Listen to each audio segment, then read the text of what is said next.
Hello students, आज हम करेंगे गोल्जी अपैरेटस। गोल्जी अपैरेटस किसने डिस्क्राइब किया था? कैमिलियो गोल्जी, और उनके नाम पे इसका नाम पड़ा गोल्जी अपैरेटस। ये क्या एक मेम्ब्रेन बाउंडेड वेसिकल्स है, फ्लैट है। वो प्रेजेंट कहाँ होगा? ईआर के पास प्रेजेंट होगा। क्यों? क्योंकि इसका काम होता है ट्रांसपोर्ट करने का। ईआर का जो एंडोप्लाज्मिक रेटिकुलम में लास्ट क्लास में पढ़ा था, उसने क्या किया था? उसने सिंथेसाइज किया था प्रोटीन, फैट्स, लिपिड्स। अब ये उसको क्या करेगा? डिस्पैच करेगा, पैक करेगा और डिस्पैच करेगा outside and inside of the cell. किसके थ्रू होगी? वो गोल्जी अपैरेटस के थ्रू। तो इसका मेन फंक्शन यही होगा, ये स्टोर करेगा, मॉडिफिकेशन करेगा और पैकेजिंग में हेल्प करेगा। एक दूसरा मेन फंक्शन होगा इसका कि जो माइटोकॉन्ड्रिया है, ये लाइसोसोम की फॉर्मेशन करेगा। लाइसोसोम क्या है हमारा?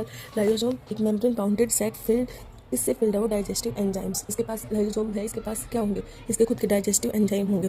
लेकिन इसको हमने बनाया तो किसने था? फॉर्म किसने किया था? गोल्जी अपैरेटस ने। लेकिन इसमें डाइजेस्टिव एंजाइम है, ये कहाँ से आते हैं? इसके अंदर ये आते हैं लेफ्ट एंडोप्लाज्मिक रेटिकुलम से। अब लाइसोसोम को हम सुसाइडल बैग भी बोलते हैं। सुसाइडल बैग क्यों बोलते हैं? क्योंकि क्लीनिंग करने का काम करता है। कोई भी डाइजेस्टिंग में कोई भी फॉरेन मटेरियल आ गया, कोई बोन हो गया, उसको क्या करेगा? सेल से बाहर निकाल देगा।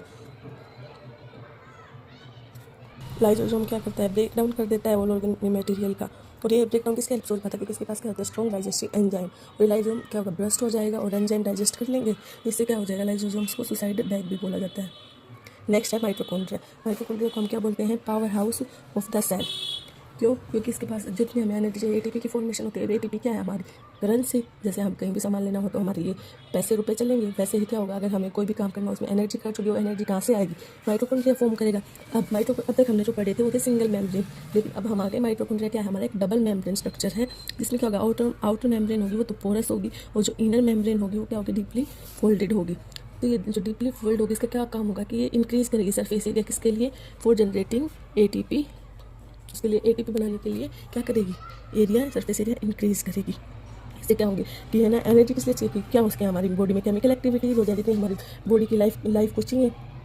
अब सबसे ज़रूरी आपको याद करना पड़ेगा एटीपी। एटीपी क्या है? Adenosine triphosphate. यही मैं बता दिया पहले। ATP is known as the energy currency. The body किस में स्टोर करेगी एटीपी को? न्यू केमिकल कंपाउंड बनाने के लिए, कोई भी हमारा मैकेनिकल काम करने के लिए।